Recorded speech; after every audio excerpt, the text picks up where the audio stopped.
¿Cómo ataca el deseo al hombre? El deseo, kama, destruye el conocimiento, jnana, y la autorrealización, vijnana. Una vez explicado que el deseo, kama, mora en los sentidos, la mente y el intelecto, Krishna, en el verso 41 del capítulo sobre el Karma Yoga del Bhagavad Gita, le incita literalmente a matar el deseo. Y os leo este verso. Y dice: oh Arjuna, el mejor de los bharatas, por lo tanto, habiendo controlado los sentidos desde el inicio, mata con seguridad a este kama, deseo, el destructor pecaminoso del conocimiento, jnana, y de la autorrealización, vijnana. ¿Cómo ataca el deseo al hombre? Primero, el deseo esclaviza los sentidos del hombre. Una vez los tiene esclavizados, estos engañan a la mente y finalmente confunden nuestro intelecto, eliminando la capacidad de discriminación. La práctica constante del yoga, la sadhana, permite al hombre autoanalizar cómo funcionan todos sus sentidos, tanto sus sentidos como su mente. Fijémonos que Krishna nos dice que antes que nada controlemos los sentidos para matar el deseo. Te propongo que intentes invertir el proceso, controlando primero el intelecto, luego la mente y finalmente los sentidos. Y observa qué ocurre. El capitán que tiene que defender una plaza tiene que detener al enemigo antes que cruce las puertas de entrada. Si entran, seguramente habrá perdido la plaza.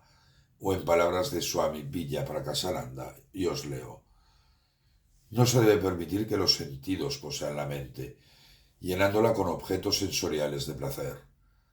Así que los sentidos deben ser controlados primero. Los placeres derivados de los sentidos deben ser abandonados por la práctica de la discriminación y el desapasionamiento. Y este es el punto de partida del avance espiritual. Así que nuestro primer objetivo es identificar aquellos objetos sobre los cuales corren nuestros sentidos y entonces lograr controlarlos, tal y como hace la tortuga. Y os leo el verso 38 del capítulo 2 del Gita. Y dice: y cuando el yogi, como la tortuga, recogiendo sus extremidades desde todos los lados, aparta sus sentidos de los objetos, su comprensión, su sabiduría es segura. Y todo lo demás vendrá posteriormente. Tenemos que tener claro que el deseo genera el pecado, la mala acción. Fijaros que Krishna nos está diciendo literalmente: el deseo es el destructor pecaminoso del conocimiento y de la autorrealización. Así, el deseo convierte al sabio en ignorante, confundiendo lo que es correcto y lo que no. El hombre actúa en contra de los shastras, como el Gita para un hinduista o la Biblia para un cristiano. La moral, la vergüenza e incluso el miedo se pierden. Y entonces, en ese estado de oscuridad, el hombre es capaz de cometer los peores actos. Incluso un hombre sabio puede caer en cualquier momento en las redes del deseo de lujuria y dinero, de posición y poder. Y si un hombre sabio puede caer, imagínate un hombre normal como tú o como yo. El deseo destruye el conocimiento y la realización, y esto tenemos que tenerlo muy claro. Fijaros que Krishna habla del deseo como el destructor del conocimiento y de la realización.